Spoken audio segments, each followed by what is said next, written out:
Good morning, friends. I pray that wherever in the world you are right now, that the next 2 minutes are a blessing to you, so you can be the blessing to the people the Lord has put in your life today. So I got a phone call this past week from a friend who very sadly is going through a hardship that is very similar to the one that I walked through for the past number of years. And she knows the intimate details of what I went through because we were in a small group for those years. And so she heard me do a lot of complaining and doing a lot of venting and doing a lot of asking for prayer. And anyway, she just called to say that she had a whole new appreciation for what I was walking through because she's walking through something similar now. And it very much touched my soul, even after the fact that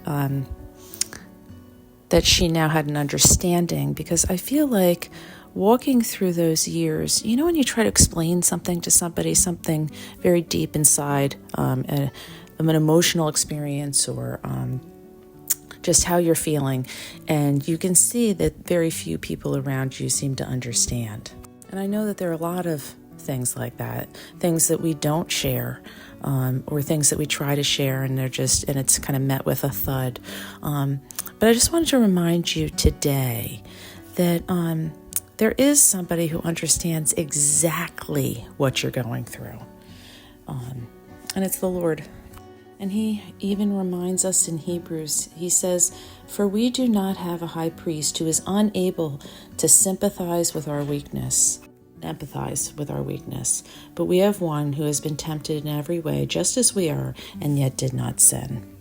And I just think how amazing it is that we serve a God who doesn't just sit up on his throne and judge us, but who came down to earth to walk through this life and to experience hardships very similar to what we do, and honestly even more.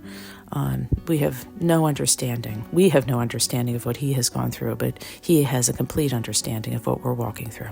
So I just pray that that would encourage you today as you go out and stay in and be the blessing. Until next time, Katie.